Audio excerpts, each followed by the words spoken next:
Mes chers amis, nous nous retrouvons pour une étude autour, bien entendu, du thème de Tisha B'Av, qui est le thème de la journée.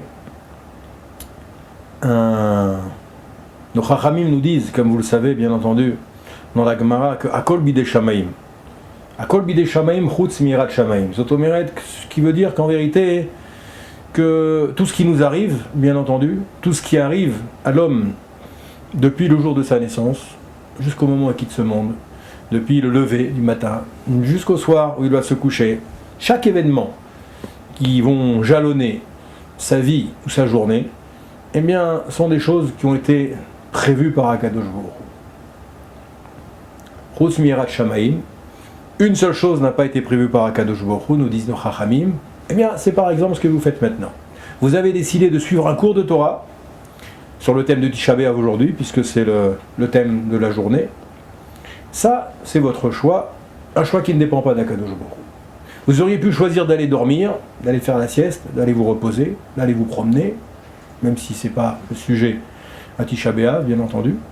Vous avez fait le choix de vous discipliner pour aller étudier dans un livre de Torah ou de suivre un cours de Torah.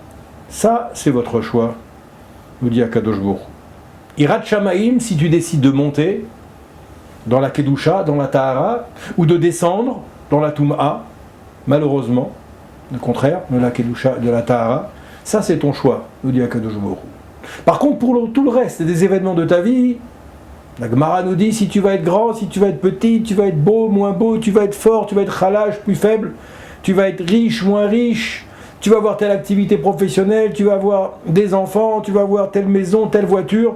Tout ça, Akol Bidei Shamaim, c'est le Ratzon de Akadosh Baruch Hu. Pourquoi je vous dis ça? Parce que dans la Gemara, Brachot, c'est marqué Kos Yeshuot Esa Ushem Hashem Ekra. Dans la joie et dans le bonheur, nous devons invoquer Akadosh Baruch Hu. Vous avez reconnu ce texte célèbre que nous chantons lorsque nous avons à faire le Hallel. Kos Yeshuot Esa Shem Hashem Ekra. On invoque Akadosh Baruch Hu dans des moments de joie, dans des moments où Akadosh Baruch Hu est avec nous, dans des moments de bonheur. À un moment donné, un petit peu plus loin, c'est marqué également Tzara Veyagon Emsa Shem Hashem Ekra. Tzara Veyagon Emsa Shem Hashem Ekra, dans les épreuves, dans les peines, dans les difficultés, on doit invoquer également Akadosh Baruch Hu, appeler Akadosh Baruch Hu. Pourquoi? Parce que comme je l'ai dit en introduction, bien entendu, et on va en venir à notre thème, nous sommes déjà dans le thème de Tisha B'Av, vous allez voir pourquoi. Nos Chachamim nous disent dans cette même Gemara, Brachot, de la même manière qu'on doit se réjouir pour des moments heureux de notre vie, de la même manière qu'on doit fêter de manière intense des moments de joie qui vont jalonner notre vie, les naissances, les bar mitzvot, les mariages, les fêtes, les réussites, les hatzlachot, dans tous les domaines, et bien de la même manière, nous dit le Tana de la Gemara, nous devons également nous réjouir des moments de douleur, des moments où nous sommes dans la difficulté, des moments où nous sommes dans l'obstacle, des moments où nous sommes dans la peine, nous dit le Tana de la Gemara, eh bien ça fait partie également du projet d'Akadosh Baruch Hu. Ça veut dire que bien entendu, vous l'avez compris, que rien ne peut se produire dans ce monde sans que ce ne soit la volonté expresse du Créateur, du Boré Olam, d'Akadosh Baruch Hu. Les épreuves, les souffrances, les peines, les joies sont des moyens éducatifs qu'utilise Akadosh Baruch Hu pour venir nous transmettre des messages, pour venir nous transmettre des enseignements, pour venir des fois nous réveiller, pour venir des fois nous rappeler le chemin que nous devons prendre, pour venir des fois nous remettre sur la bonne route lorsque nous sommes égarés, n'est-ce pas? Lorsqu'on se perd, on est en voiture, on se perd, eh bien qu'est-ce qui doit se passer? Qu'est-ce qui se passe? Eh bien on prend le GPS, quand on a le GPS aujourd'hui, on a Waze, on a tous ces outils-là pour retrouver la route, pour suivre la bonne route. Eh bien nous avons Akadosh Baruch Hu. Akadosh Baruch Hu, par moment, va se conduire avec nous effectivement comme un viachol, si on peut parler comme ça, comme un GPS qui est intégré dans notre Neshama pour nous rappeler la manière dont nous devons nous conduire, pour des fois reprendre le bon chemin lorsque nous nous sommes égarés. Bien entendu, la période de Tisha B'Av s'inscrit également dans cette même idée que ce moment de grande douleur du clan Israël, où de nombreux malheurs se sont abattus sur le Ham Israël, à toutes les époques quasiment, eh bien ça fait partie également du projet d'Akadosh Baruch Hu. Ça fait partie également du Ratzon d'Akadosh Baruch Hu, de nous faire passer par ces étapes-là pour pouvoir prendre conscience des fois de nos égarements, prendre conscience de nos fautes, prendre conscience de nos oublis, prendre conscience du fait que malheureusement souvent nous n'avons pas donné assez de place à Akadosh Baruch Hu dans notre vie, dans nos vies respectives. Eh bien Akadosh Baruch Hu est là pour nous rappeler la bonne route, des fois de manière confortable, de manière agréable, des fois de manière un petit peu plus douloureuse. Comme un papa qui se conduit avec son fils, ou des fois le fils malheureusement va avoir des conduites un petit peu illicites, des conduites qui ne sont pas de bonne conduite, et le papa a plusieurs manières pour rappeler à son fils que son fils vient de faire d'avoir une attitude qui n'est pas positive, voire une attitude des fois qui est dangereuse. Par exemple, un petit enfant, 5 ans, de 6 ans, qui va lâcher la main de son papa, qui se met à courir alors que le feu est au vert, et qui va pour traverser la rue. Son papa l'attrape maintenant par le col de la chemise, et puis au moment où il l'attrape, eh ben, il va bien entendu, il va enguirlander son fils, des fois d'une manière plus ou moins sévère. Plus le danger va être grand, plus la réprimande du papa souvent va être également grande, parce que le papa a tellement eu peur qu'il se fait un devoir maintenant de réprimander son fils d'une manière importante, d'une manière intense, pour qu'il prenne conscience du danger auquel son petit bambin s'est frotté, du danger, chas shalom, auquel il devait faire face, et le papa ne trouve qu'un seul moyen pour pouvoir faire prendre conscience à ce petit garçon qui vient de faire quelque chose de grave, eh bien que de devoir le réprimander, voire des fois même le corriger avec toutes les formes et tous les moyens que nous propose bien entendu le Chachamim, nous propose Akadosh Baruch Hu dans ce domaine. Mais là en tout cas, la correction, la réprimande, elle est là, elle est éducative. Ça n'est pas bien entendu un acte de vengeance, ça n'est pas un acte de violence gratuite, Chas Shalom, comme on dit, nos Chachamim nous disent, Akadosh Baruch Hu ne produit que du Tov, Akadosh Baruch Hu ne produit que du bien, Akadosh Baruch Hu ne produit pas de mal. Le mal n'existe pas aux yeux d'Akadosh Baruch Hu. Le mal est un moyen qui est utilisé par Akadosh Baruch Hu pour nous rappeler des fois effectivement le bon chemin, pour nous rappeler quand nous ne sommes pas capables de l'entendre par des voies les plus naturelles, et bien des fois, comme ce papa qui doit réprimander son enfant avec des méthodes un petit peu sévères, et bien des fois Akadosh Baruch Hu qui a une première fois donné un avertissement, une deuxième fois donné un avertissement, une troisième fois donné un avertissement, et l'enfant n'est toujours pas sensible, alors le papa est obligé de hausser le ton. Et bien effectivement Akadosh Baruch Hu est des fois obligé de hausser le ton. Comme l'a dit le Rav Shar, Zichrono Livracha, Zecher Sadik Vekadosh Livracha, qui était le grand maître de la génération, le Gadol Hador, il a dit des fois, Akadosh Baruch Hu va, comment dirais-je, juger le monde, gérer le monde, comme lorsque nous avons une coupe qui se remplit avec de l'eau, avec un liquide, et puis arrive un moment donné où la coupe est pleine. La coupe est pleine, et comme on dit en français, c'est la petite goutte d'eau qui fait déborder le vase. La coupe est pleine, et l'eau continue à remplir. La coupe va déborder. Et là, une fois que la coupe déborde, nous explique le Rav, malheureusement, Akadosh Baruch Hu va prendre une décision collective, qui va toucher le clan d'Israël dans son ensemble, nous semble-t-il, sans faire de différence, où finalement tout le monde est touché. Les enfants, les femmes, les vieillards, les gens a priori innocents, les gens qui n'ont pas fait de faute, les gens qui ont fait des fautes, tout le monde est mis d'une certaine manière dans un même panier, comme si nous y étions tous coupables d'une faute que nous n'avons pas commise.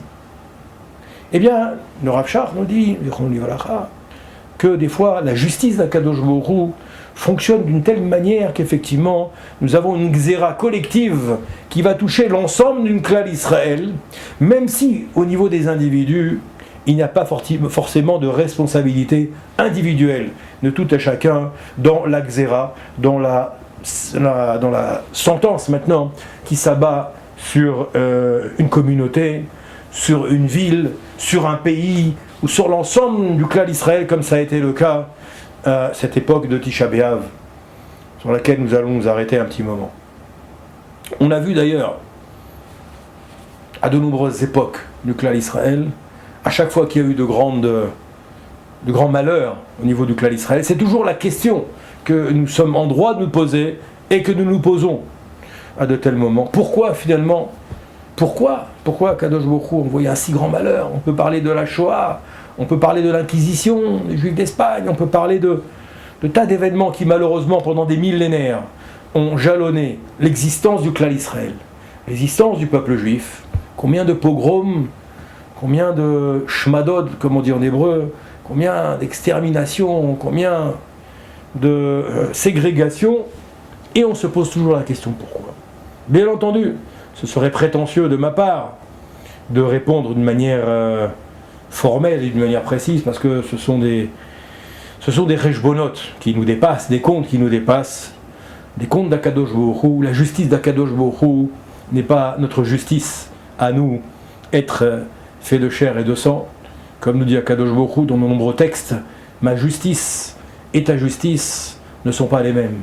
Tu ne peux pas forcément comprendre la manière avec laquelle je juge le monde. Ce qui pour moi est du tov, c'est-à-dire du bon, peut-être que pour toi c'est du ra, du mauvais. Ce qui est du mauvais pour moi, ce qui est du ra pour moi, peut-être que pour toi ça paraît être du tov. Ça paraît être du tov. Ça veut dire que les valeurs peuvent être inversées. Un événement qui dans notre vie peut nous paraître comme extrêmement douloureux, on peut se rendre compte des fois plusieurs mois après, plusieurs années après, combien finalement cet événement douloureux nous était bénéfique. Parce que cet événement douloureux nous a permis de nous mesurer d'une certaine manière avec l'épreuve, comme a dit cette grande conférencière, la Rabbani Jungreis, dans un livre qu'elle a intitulé « La vie est un test ». Elle nous explique comme ça que chaque événement qu'Akadosh Baruch Hu nous envoie dans notre vie, eh bien, est un événement qui est là pour nous tester, voir comment nous allons réagir, voir comment nous allons affronter justement l'épreuve. Et le test finalement, qu'est-ce qu'attend Akadosh Baruch Hu de nous? Eh bien, quelle va être notre réaction dans une épreuve douloureuse? Quelle va être notre réaction dans une épreuve heureuse? Comment nous allons réagir face à tel ou tel événement douloureux, difficile, ou le contraire également, Baruch Hashem, c'est ce qu'on souhaite, bien entendu, les événements également heureux.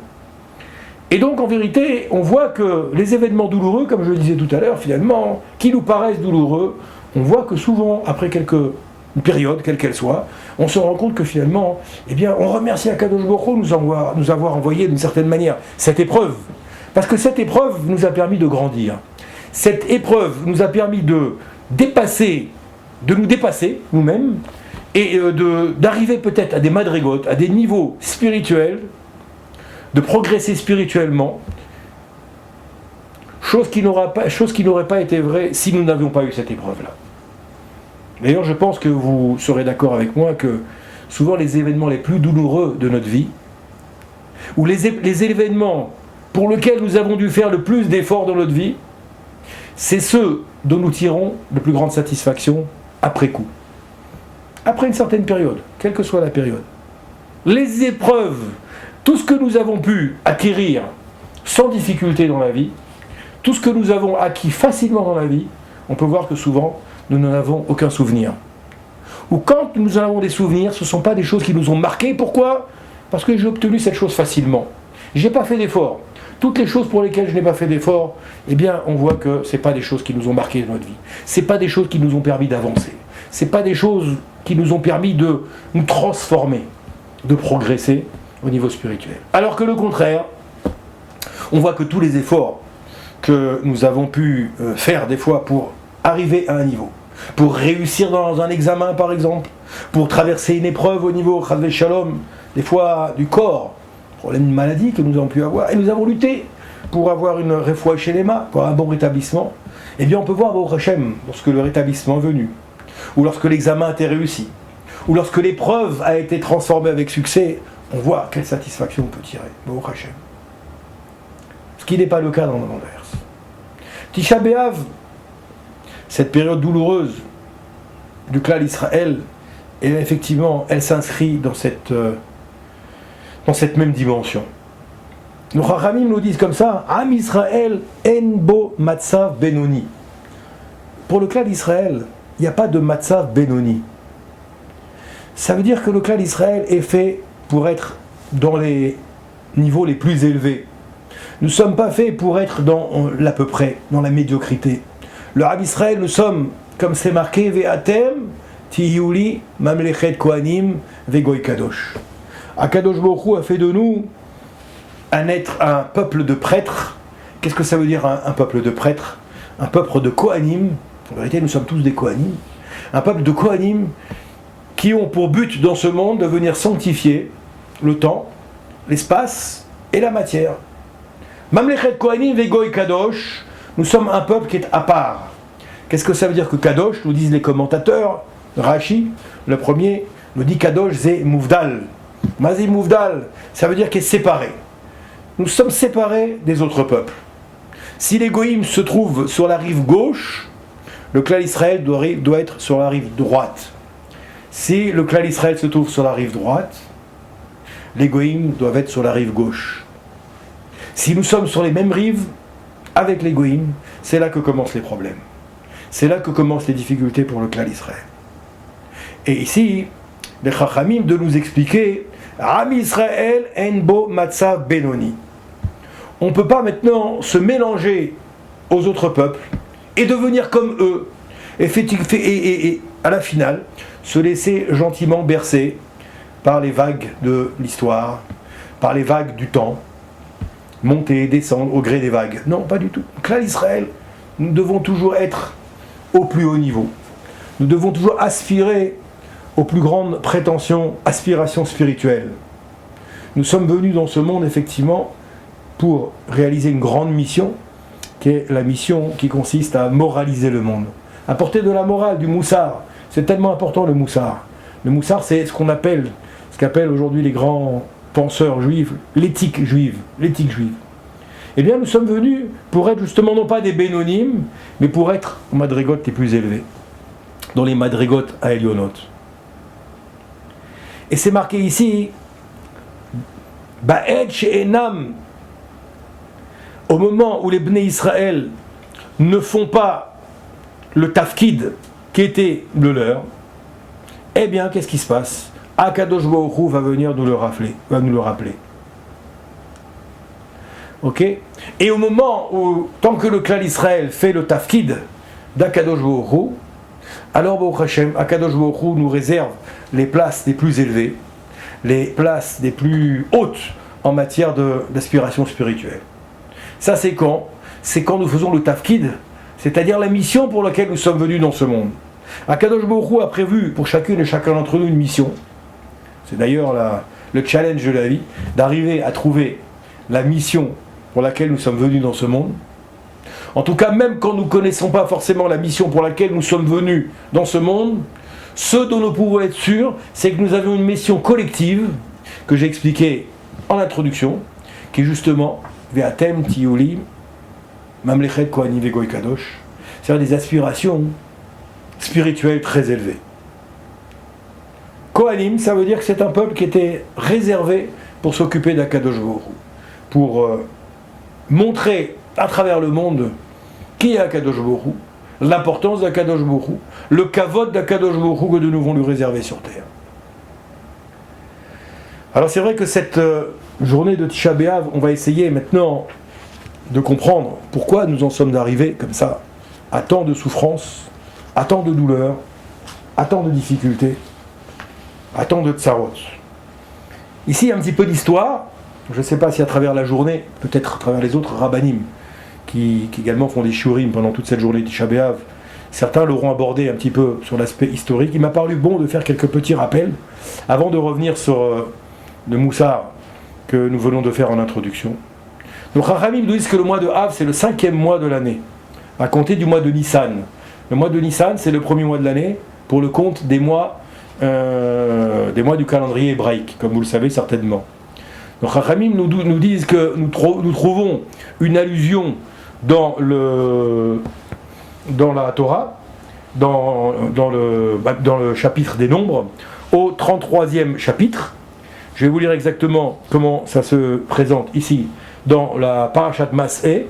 Parashat Mas'eh, c'est la Parashat d'ailleurs en Israël que nous avons lu donc juste avant Tisha B'Av, que nous lisons juste avant Tisha B'Av. C'est marqué ici au Pasuk Lamed Het, Vaya'al Aaron à Cohen est monté et le Hor Ha'ar. À la montagne de Hor Ha'ar, c'est le nom de la montagne. Alpi Hachem, sur l'ordre d'Akadosh Baruch Hu. Vayamot Sham, et il a mouru là-bas, Aaron à Cohen. Bishnat Arba'im, dans la 40e année, Letzet Bnei Israël, Me'eretz Mitzraïm, depuis la sortie d'Égypte. Donc 40 ans sont passés depuis la sortie d'Égypte. Nous dit ici Akadosh Baruch Hu, dans le Chumash, Bachodesh HaChamishi, le 5e mois, Be'echad la Chodesh, le Rosh Chodesh de ce mois-là. Donc on apprend ici de ce pasuk de Parashat Mas'eh, dans le livre des nombres, Bamidbar, que le premier du 5e mois, c'est le mois de Av. Le mois n'est pas cité ici en vérité en tant que Av, d'où nous allons apprendre que ce mois s'appelle Av. Nos Chachamim nous disent ici, dans ici le livre que j'utilise, qui est ici le Sefer HaToda'a, on nous dit ici en vérité que le mois de Av, il a été appelé Av après le retour de Babylonie. Lorsque les Bnei Israël ont été exilés en Babylonie, eh bien ce mois a été appelé exactement Menachem Av. On l'appelle Menachem Av. Qu'est-ce que ça veut dire Menachem? Menachem, c'est déjà la consolation. Pourquoi? Parce qu'on espère voir en vérité la consolation de tous nos malheurs qui se sont accumulés en ce mois de Av. Bezrat Hashem, viendra une période quand le Mashiach va venir, eh bien où ce mois de Av, eh bien sera également un mois qui sera transformé en jour de joie, de grande joie. En vérité, ce mois de Av, Aleph, Bet, nous disent ici les Chachamim, c'est fait allusion aux deux empires. Aux deux empires, en vérité, qui à 6 siècles d'intervalle, vont détruire le Beth Amikdash. Il s'est passé 6 siècles entre la destruction du premier Beth Amikdash et la destruction du deuxième Beth Amikdash. Et qu'est-ce qui s'est passé? Tout ça, c'est le mois de Av, Aleph, Bet. Aleph, c'est quoi? C'est une allusion à quoi? Édom. Édom, dans le langage des Chachamim, Édom, c'est l'empire romain.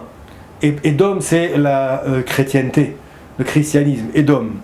Donc ça, c'est Aleph. Et Bet, ça fait allusion à quoi? Vous l'avez compris. Bet, c'est Babel. Babel, c'est la Babylonie. Aujourd'hui, pour vous situer la Babylonie, on dirait que c'est l'Irak.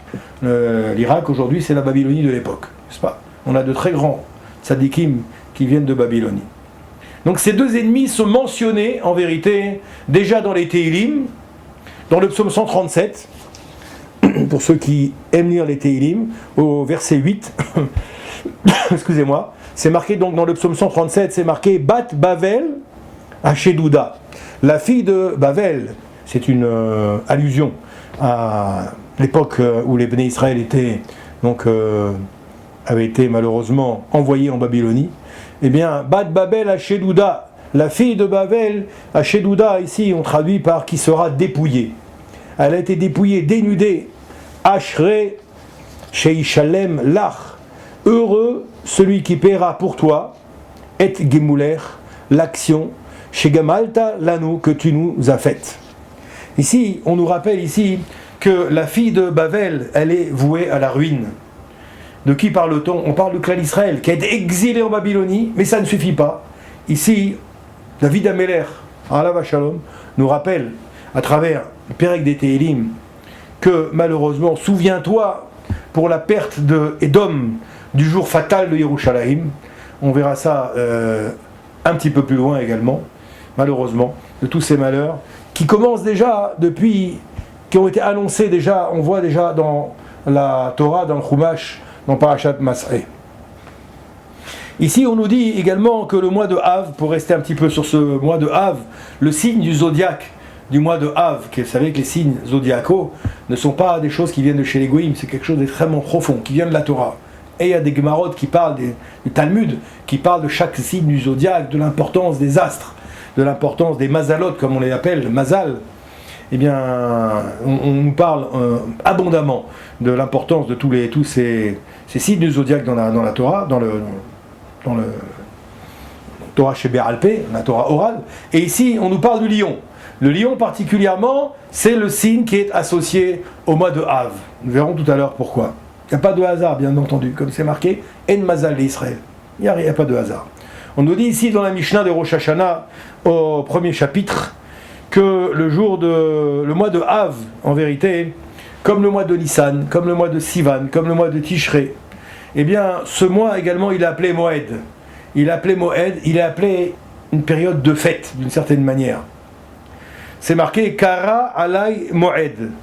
Pourquoi d'ailleurs c'est marqué Moed, et on voit d'ailleurs que, petite parenthèse que je me permets de faire à ce niveau-là, vous savez que le jour de Tisha B'Av, on ne fait pas de Tachanounim, alors que c'est un jour de grand malheur. On devrait faire les Tachanounim. Les Tachanounim, ce sont les supplications. Vous savez, on doit se baisser, Khatati, Pachati, Aviti, et on égrène une à une comme ça toutes les fautes qu'on peut faire au cours d'une journée, au cours d'une semaine, au cours d'un mois, au cours d'une vie. Chaque jour, on fait les Tachanounim. Eh bien, paradoxe, le jour de Tisha B'Av, qui est pourtant un jour de grande difficulté, où on devrait particulièrement, à ce moment-là, rappeler toutes nos fautes, eh bien, on ne dit pas de Tachanounim. Pourquoi ? Justement parce que ce jour, c'est marqué Kara Alay Moed. Ce jour est appelé Moed. Eh bien, Moed, ça veut dire c'est quoi ? C'est une convocation. Une convocation d'Akadosh Baruch Hu. Et donc, nos Chachamim nous disent, en prévision des jours futurs, où le jour du 9 Av sera transformé en jour de joie et en jour d'allégresse, comme c'est marqué dans le prophète Zecharia au chapitre 8, 19e verset, eh bien, on voit que, en prévision de ces jours futurs, eh bien, nos Chachamim nous disent qu'on ne dit pas de Tachanounim le jour de Tisha B'Av. Qu'est-ce qui s'est passé également comme événement important ? Nous venons de le dire dans le Parashat Mas'eh, il y a eu donc l'anniversaire de la mort du Kohen Gadol. Kohen Gadol, c'était Aaron HaKohen. Aaron HaKohen a quitté ce monde le premier de Rosh Chodesh du mois de Av, et donc également, c'est un jour qu'on rappelle, et d'ailleurs nos Chachamim nous disent que, bien qu'en principe à Rosh Chodesh, on n'a jamais le droit de jeûner, il y a certains tzadikim qui jeûnent ce Rosh Chodesh particulièrement, le Rosh Chodesh du mois de Av. Pourquoi ? En souvenir du départ de ce monde de Aaron HaKohen. Tellement ce personnage était un grand personnage qui incarnait le shalom, qui incarnait l'amour de l'autre, qui incarnait Ahavat Israël, eh bien le Chachamim nous ont dit exceptionnellement, tu as le droit de faire Rosh Chodesh qu'on appelle Ta'anit HaTzadikim, le Ta'anit des justes, le Ta'anit des Tzadikim, en souvenir de qui ? D'Aaron HaKohen. C'est le deuxième événement important qui se passe pendant ce mois de Av. Le mois de Av, nous disent les Chachamim, lorsque débute le mois de Av, nous devons réduire toutes les réjouissances. Pourquoi ? Parce que, effectivement, nos Chachamim nous disent que ce mois n'est pas un mois qui porte chance au Klal Israël. Au point que d'ailleurs dans la halacha, vous savez, peut-être, vous ne le savez peut-être pas, je vais vous l'apprendre, eh bien c'est marqué dans le Shulchan Aruch que celui qui doit avoir un procès, un jugement, il est convoqué par le tribunal parce qu'il a fait une infraction quelconque, qui doit passer maintenant devant un Beth Din. Il est préférable toujours de demander à décaler l'audience. Que l'audience soit décalée, mais pas au mois de Av. En tout cas, pas jusqu'au 10 du mois de Av. Pourquoi ? Parce que nous ne sommes pas placés, comme l'on disait tout à l'heure, sous un bon mazal. On a commencé à parler tout à l'heure un petit peu des mazalotes, avec les signes du zodiaque. Eh bien, le mois de Av n'est pas situé sous des bons auspices pour le Klal Israël. Pendant cette même période, on nous dit également qu'il faut essayer de réduire les joies, d'éviter tout ce qui nous procure de la joie, et éviter tout ce qui est en rapport avec les constructions, entre l'embellissement de l'appartement, tout ce qui est en rapport avec une mitzvah d'une manière générale, on va essayer de s'en abstenir.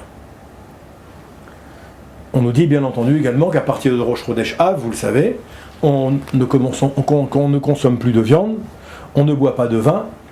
Pourquoi ? Parce que les corbanotes et les libations de vin ont cessé pendant cette période, nous disent les Chachamim, qui ont précédé la destruction du Beth Amikdash. Déjà, longtemps avant, certains nous disent 40 jours avant, si je me souviens bien, 40 jours avant déjà, les sacrifices avaient cessé. Je crois même, on va en reparler tout à l'heure, si je me souviens bien, Chachamim, certains nous disent même 40 ans avant la destruction du Beth Amikdash. 40 ans avant, les corbanotes avaient cessé parce qu'on était déjà sous les auspices, malheureusement, de ces jours funestes qui s'annonçaient pour le Klal Israël. Bien entendu, on fera quelques exceptions à cela lorsqu'il y a une Seudat Mitzvah, une Brit Mila, un Pidyon Aben, etc. On pourra le faire. Ça, c'est des choses tout à fait particulières. Ensuite, Erev Tisha B'Av. Erev Tisha B'Av, nous allons faire également, pour nous mettre un petit peu dans cette ambiance de Tisha B'Av, à partir de peu avant le coucher du soleil, on va faire ce qu'on appelle Seudat Mafseket, qui est un repas de deuil où on a interdiction de servir de plats cuisinés, où il faut s'asseoir par terre, manger à moins de 30 cm sur un tabouret qui fait moins de 30 cm de haut. Pourquoi ? Pour nous mettre dans cette ambiance de Tisha B'Av, pour nous mettre dans cette ambiance de deuil. Enfin, quand va rentrer Tisha B'Av, on nous rappelle que nous avons 5 interdictions. C'est d'ailleurs le seul des Ta'anit Tzibour, des jeunes, qu'on appelle ça les jeunes publics, où nous avons les mêmes obligations que le jour de Kippour. Pour tous les autres jeunes de l'année, comme vous le savez, les restrictions, les interdictions sont plus légères que pour Tisha B'Av.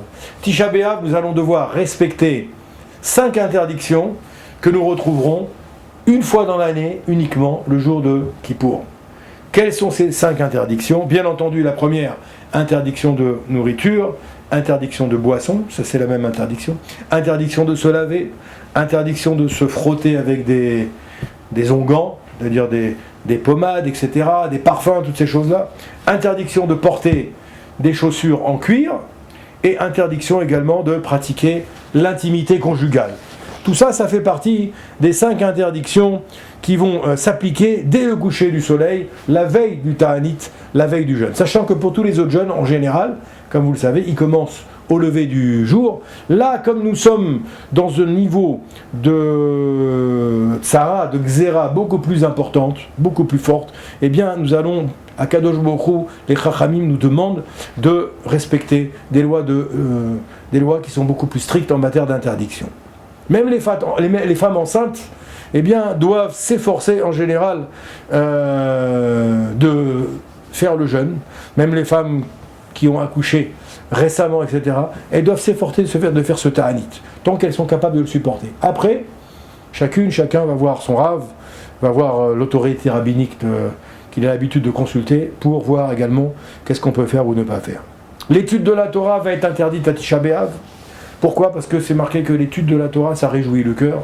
Alors nos Chachamim nous ont dit, tout ce qui réjouit le cœur est interdit à Tisha B'Av, à l'exception faite de certains textes de Torah qui sont des textes justement en rapport avec le sujet de la journée, c'est-à-dire des sujets en rapport avec la destruction du Beth Amikdash, les sujets en rapport avec les périodes de deuil, malheureusement, alors allez-nous. Tous les sujets qui sont en rapport, par exemple le livre de Yov, qui est également le prototype de la souffrance d'un être humain. Tout ce qui est en rapport avec les passages tristes de Yirmiyahu, c'est-à-dire le prophète Jérémie. Tout ce qui est en rapport avec le siège du Beth Amikdash, premier temple, deuxième temple, la prise de Jérusalem, la conquête de Yerushalayim, tout ça c'est permis. On va retrouver ça souvent dans la Gemara Gittin, pour les gens un petit peu habitués. On va retrouver ça également dans la Gemara Moed Katan. Toutes ces choses qui sont en rapport avec ça, eh bien, ça on pourra le faire. On a l'habitude de ne pas se saluer également à Tisha B'Av. C'est la raison pour laquelle je ne vous ai pas dit bonjour en commençant cette conférence, n'est-ce pas ? On ne doit pas se saluer. Pourquoi ? Parce qu'effectivement, tout ça, encore une fois, ce sont des choses qui ont tendance à réjouir le cœur de l'être humain, et on évite de le faire. Comme, Chazé Shalom, comme nous sommes en période de deuil. Il convient également d'éviter de se promener ce jour-là. C'est vrai que souvent, on a du mal à remplir cette journée. C'est la raison pour laquelle on doit féliciter les organisateurs de cette journée de conférence. Les féliciter parce que Baruch Hashem, des fois on a du mal à remplir cette journée. La journée est longue. Eh bien Baruch Hashem, la meilleure chose qu'on puisse faire, c'est d'étudier les textes de Torah en rapport avec la Chorban du Beth Amikdash et d'éviter d'aller commencer à aller faire des tioulim. Parce que dès qu'on va faire un tioul, dès qu'on va se promener, eh bien le cœur va être plus léger. Et puis pour peu qu'on sorte également en famille ou avec des amis, eh bien on va commencer à aborder des sujets malheureusement qui vont nous déconnecter avec cette période dans laquelle nous sommes et dans laquelle nous devrions être, qui est la période qui est de tristesse, la période de deuil qui est en rapport avec la destruction du Beth Amikdash. On nous dit également que Chachamim nous disent que c'est préférable, si on a la possibilité de ne pas fumer, au moins jusqu'à Chatzot, pour les fumeurs invétérés. Pourquoi ? Parce que le fait de fumer va provoquer un certain sipouk, une certaine satisfaction, puisqu'en général, le fumeur, il est né, bien entendu, il profite de la cigarette, sinon il ne fumerait pas, hein, parce qu'on sait très bien que la cigarette, c'est pas forcément bon pour le corps, mais au moins, celui qui fume, il dit « Ah, maintenant je kiffe avec une bonne cigarette ou un bon cigare, n'est-ce pas ?» Eh bien on nous dit il vaut mieux éviter parce que c'est également une source de profit, une source de satisfaction. Donc nos Chachamim nous disent essaye au moins jusqu'à Chatzot. On verra tout à l'heure pourquoi jusqu'à Chatzot. Essaye de ne pas fumer pendant cette période-là. Ok ? Bien entendu, il faut essayer d'éviter également de se laisser aller des tâches ménagères, au moins jusqu'à la moitié de la journée, pour pouvoir être concentré pleinement sur cette période de deuil, cette période de difficulté. Je ne vais pas rentrer dans les détails des prières de Tisha B'Av. Ce n'est pas forcément des choses dans chaque synagogue. On pourrait voir un petit peu comment ça se passe. Maintenant, on nous dit ici que malheureusement, depuis la nuit des temps, Tisha B'Av a toujours été malheureusement une période chargée de malheur. La Mishnah Ta'anit, au chapitre 4, nous en rappelle au moins 5. Au moins 5. C'est marqué également dans le Malkut Yosef, dans tout ce qui est en rapport avec Moed Katan. On nous rapporte les malheurs qui se sont abattus sur le clan d'Israël. Ici, la Mishnah, le Tana de la Mishnah nous dit que c'est pratiquement 25 siècles de galoute, 25 siècles d'exil, pendant lesquels nous avons pu voir malheureusement les plus grandes xérotes qui se sont abattues sur le clan d'Israël. La Mishnah nous cite ici l'expulsion des Juifs d'Espagne, en 5282, d'accord, par rapport au calendrier hébraïque, bien entendu, vous l'avez bien compris. Et le jour où il y a eu ce décret d'expulsion à proprement parler, même si cette période a été commencée déjà quelques mois, quelques années avant, eh bien l'expulsion elle-même s'est passée le 2 août 1492, vous pouvez vérifier sur un calendrier, le décret supplémentaire de 2 jours qui avait été accordé par le roi à l'époque de l'Espagne, qui s'appelait Ferdinand de Castille, et bien ce jour fatal, ce délai supplémentaire qui avait été accordé, il a pris fin le 2 août 1492, et bien on voit sur un calendrier que c'était le 9 Av. Et on voit combien de xérotes, combien de juifs sont partis en captivité, combien de malheurs, combien de massacres, combien de pillages, eh bien se sont passés malheureusement dans cette région, le jour de Tisha B'Av.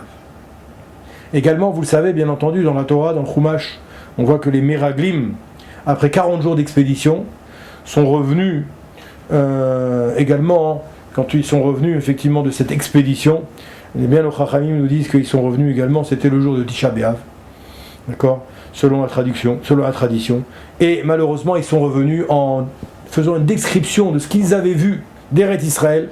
Ils étaient partis pour explorer Eretz, Zavat, Chalav ou Dvash, et ils sont revenus avec une description malheureusement qui était une description très noire, en disant c'est un pays qui dévore ses habitants, le peuple s'est mis à murmurer, le peuple s'est mis à pleurer, le peuple s'est mis à se plaindre, et effectivement, de là également, toute la communauté qui a été influencée par ce groupe d'explorateurs s'est mis également à gémir, s'est mis à pousser des cris, et s'est mis à pleurer pendant cette nuit.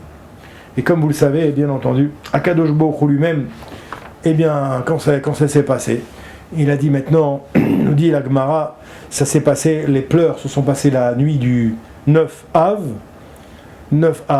et qu'est-ce qui s'est passé maintenant? Eh bien, Rabbi Yochanan ben Zakkai nous dit dans la Gemara, nous dit maintenant, puisque vous avez pleuré sans aucun motif, parce que vous n'aviez pas de motif pour pleurer, vous avez été explorer Eretz Israël, Eretz Kenan, qui était une terre extraordinaire, avec des fruits magnifiques, avec des paysages magnifiques, avec des ruisseaux qui coulaient, avec une végétation, etc.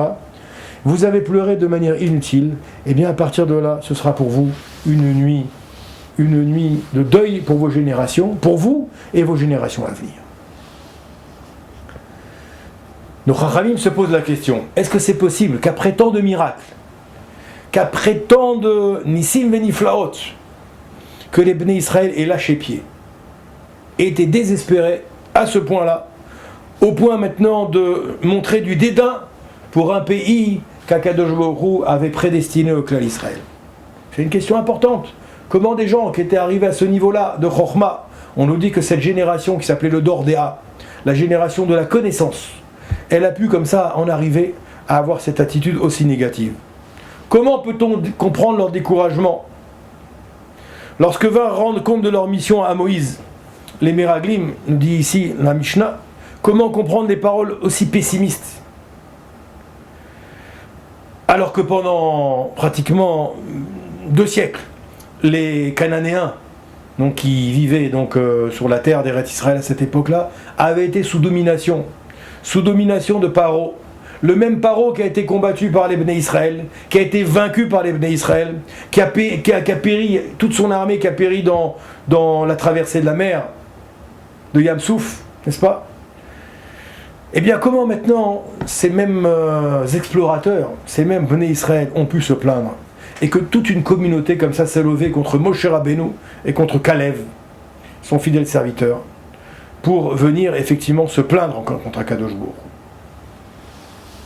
N'y avait-il pas maintenant parmi tous ces gens-là quelques personnes qui avaient gardé une émouna, une foi à Akadosh Baruch Hu suffisamment forte pour arriver à faire en sorte qu'on n'en arrive pas à cette situation-là de plainte collective?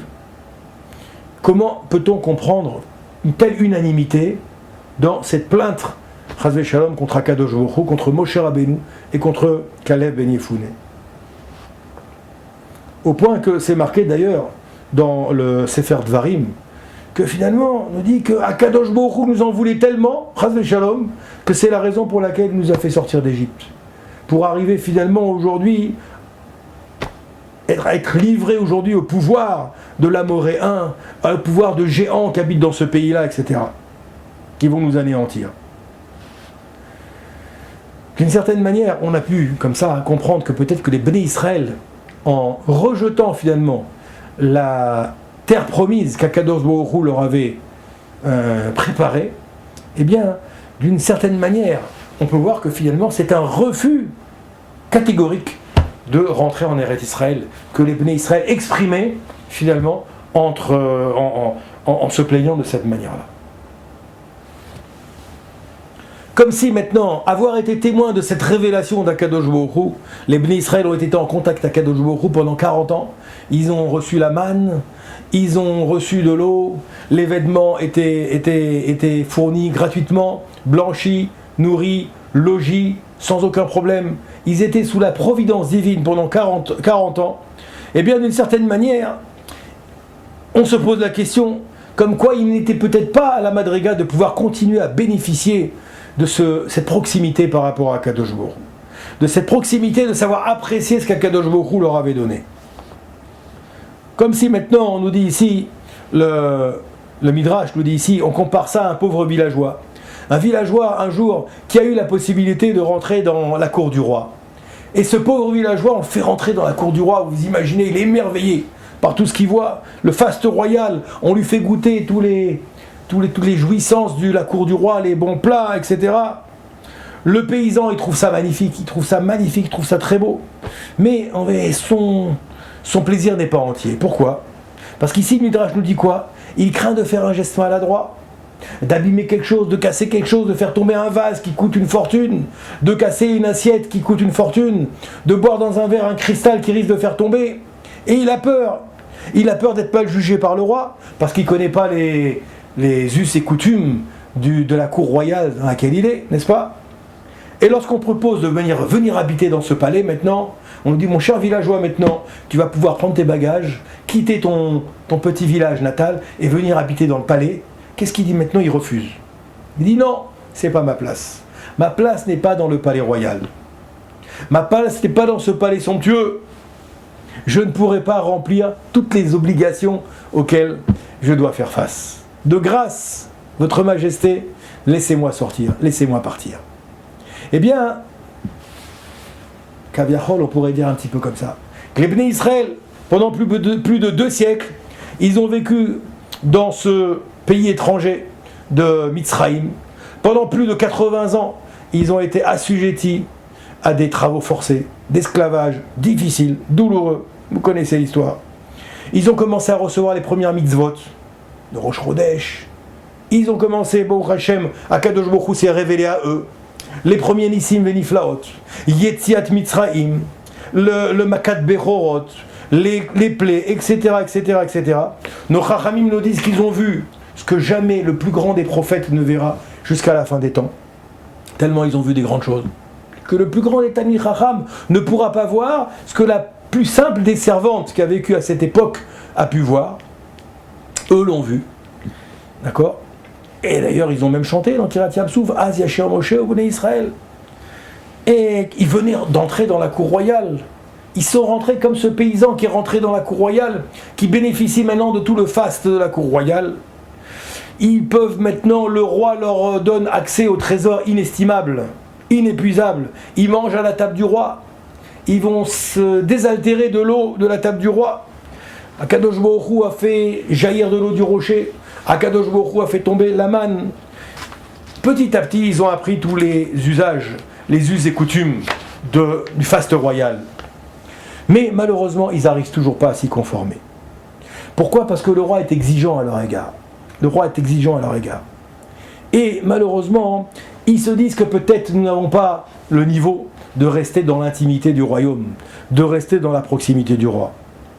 C'est pourquoi la Midat Adin, la Midat de rigueur, la Midat, l'attribut de rigueur d'Akadosh Baruch Hu, la sévérité, va les frapper plus d'une fois. Parce qu'Akadosh Baruch Hu va leur dire, mes enfants, je vous ai préparé pour vous un palais royal, et vous voulez rester habiter dans une ferme. Je vous ai préparé les meilleurs plats, et vous voulez manger des nourritures de basse classe. Je vous ai préparé les meilleures boissons, les meilleurs vêtements, les meilleurs de tout, et vous voulez vous contenter de médiocrité. C'est la raison pour laquelle Akadosh Baruch Hu a envoyé, une des raisons pour laquelle Akadosh Baruch Hu souvent a agi avec tant de rigueur vis-à-vis du clan d'Israël. Les Bnei Israël ont dit, non, Akadosh Baruch Hu, nous voulons une vie normale comme tous les hommes. Comme tous les hommes. Manger les produits de la terre, boire les produits de la terre. Nous ne voulons pas vivre constamment sous la Hashgacha d'Akadosh Baruch Hu. Nous ne voulons pas vivre sous la protection divine perpétuelle. Et d'une certaine manière, on peut peut-être expliquer effectivement une des raisons pour laquelle toutes ces difficultés se sont abattues sur le clan d'Israël pendant toutes ces années. Pour nous rappeler effectivement que Baruch Hashem, Akadosh Baruch Hu attend de nous les plus grandes aspirations spirituelles, les plus hauts niveaux spirituels. Et souvent, malheureusement, nous ne comprenons pas ce message. Et nous, au contraire, nous souhaitons nous contenter que des choses, des fois, les plus simples. Les plus simples. Et au contraire, nous déconnecter d'Akadosh Baruch Hu.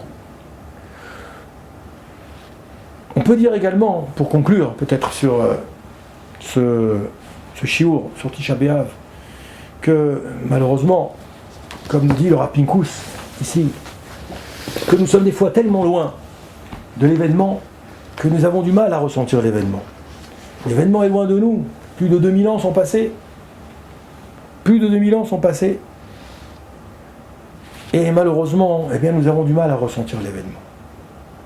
Ici, on nous raconte, ce sera peut-être en guise de conclusion une très belle histoire, que le prophète Jérémie, un jour, a rencontré le philosophe Platon.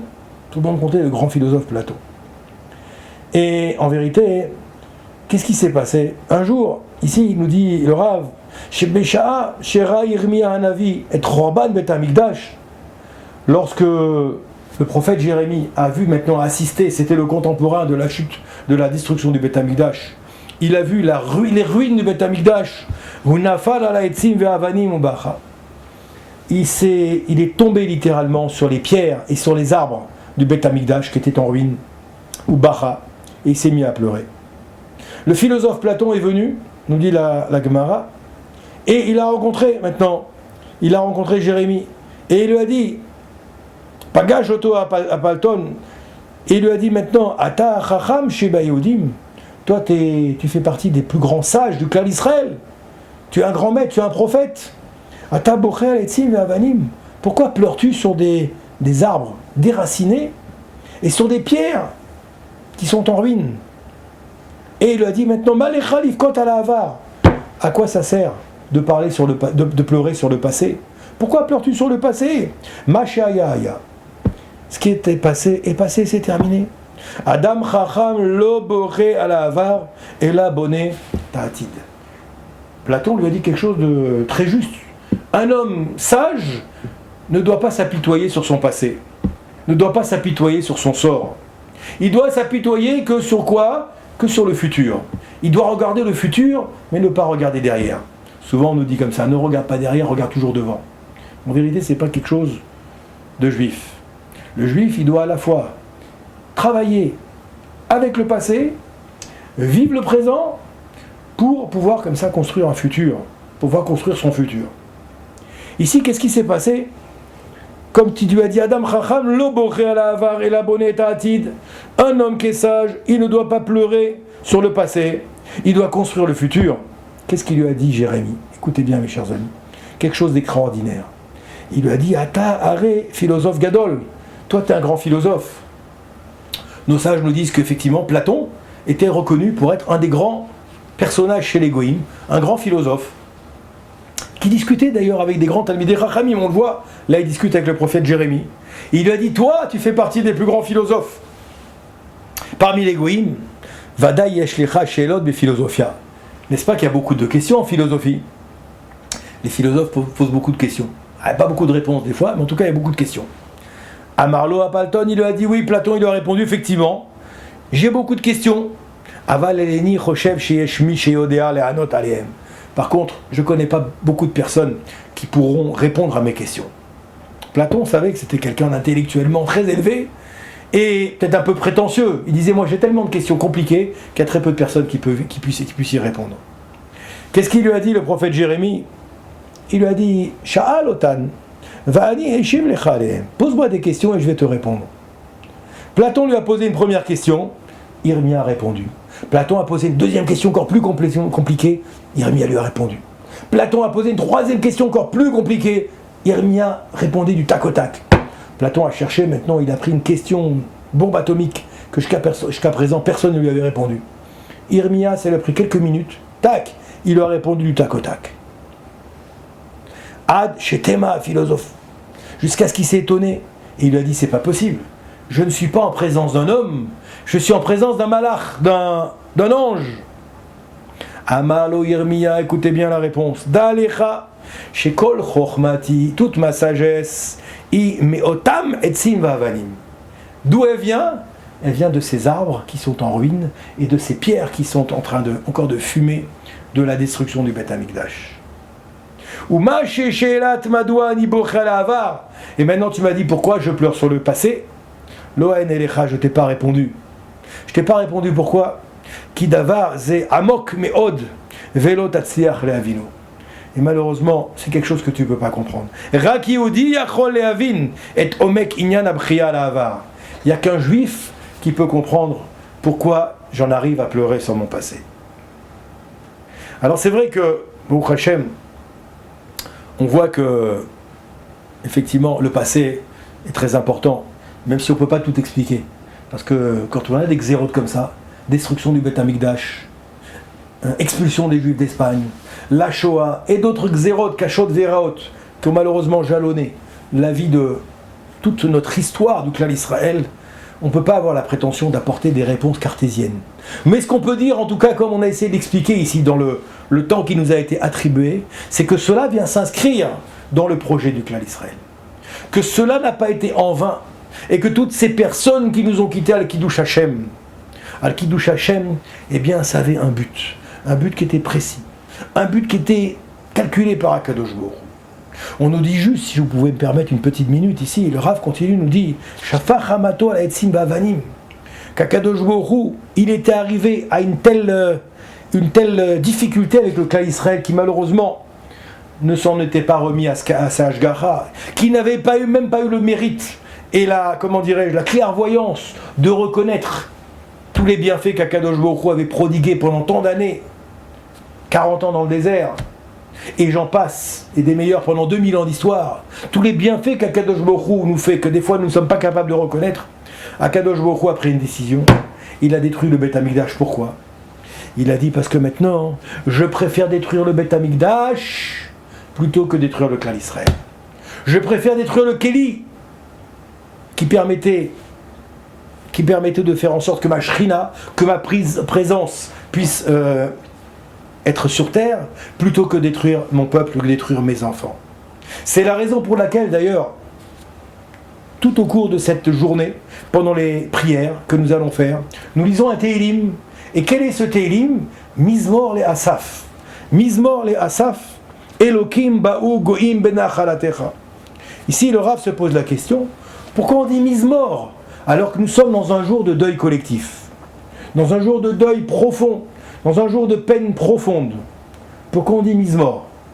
Le Rav nous dit que David Ameler, alav shalom, lorsqu'il emploie le terme Mizmor, c'est un signe de joie. C'est un signe de joie, nous dit le Rav. L'Omar Bechi, on aurait dû dire au contraire, Kina le Asaf. Kina, vous savez, les kinotes, c'est ce que nous lisons pendant toute la journée de Tisha B'Av. Ce sont des supplications, on va dire ça comme ça. Ce sont des plaintes qu'on fait à Kadosh Baruch Hu, des textes qu'on lit en pleurant. Ici, David Ameler, le Rav nous dit, on aurait dû dire Kina le Asaf, pas Mizmor le Asaf.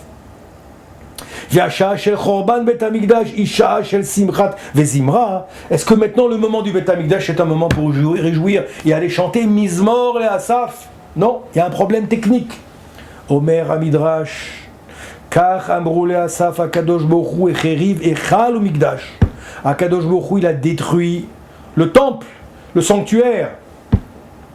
Ve'ata Yoshev ou mes amers, et toi tu es assis, tu chantes Amar Lahem. Mizmor ani sheshafar akadosh baruch hu chamato al ha'etzim ve'al ha'avanim ve'lo shafar chamato al Israël. Je suis heureux, je chante, je remercie Akadosh Baruch Hu qu'il a détruit le Bet Hamikdash, qu'il a détruit des murs de pierre, qu'il a détruit son sanctuaire, mais qu'il ne m'a pas détruit, qu'il n'a pas détruit le clan Israël. Chez Beota Shah Akadosh Baruch Hu shafar chamato al ha'etzim ve'al ha'avanim simchu simcha gdola. C'était une grande joie malgré tout. Un paradoxe. De grande joie dans la douleur extrême.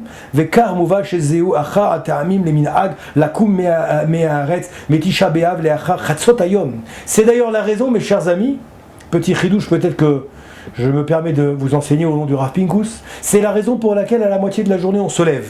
La moitié de la journée nous sommes assis par terre, à même le sol, en signe de deuil, en signe de douleur, en signe de tristesse. À la moitié de la journée on se lève, pourquoi?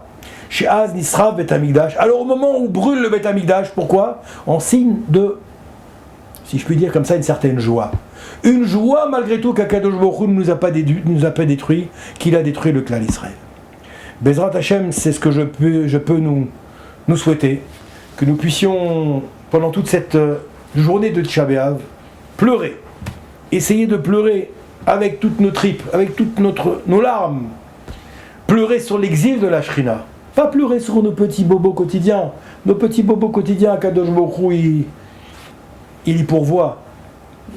Les problèmes que nous pouvons avoir de parnassa, de maladie, ce sont des problèmes importants, mais qui nous concernent personnellement. Tisha B'Av, il faut pleurer pour l'exil de l'Akadosh Baruch Hu. Le silouk de la Shrina, la séparation de la Shrina. Akadosh Baruch Hu a dû s'exiler. Vous imaginez un autre être humain qui s'exile dans un autre pays. Combien il peut être triste. Il a quitté sa famille, il a quitté ses enfants, il a quitté tous ceux qu'il aime, il a arrêté son travail, il s'est exilé. Imaginez-vous, je suis tout seul dans le désert. J'ai dû quitter tout le monde. Combien je serai dans le tsahar, dans la douleur. Eh bien, Akadosh Baruch Hu s'est exilé. Shrinta de Galuta. L'exil de la Shrina. C'est ce sur quoi nous devons pleurer. Nous devons pleurer, Bezrat Hashem, pour qu'Akadosh Baruch Hu fasse en sorte que vienne un moment, le plus rapidement possible, que Bezrat Hashem, la Shrina revienne sur terre.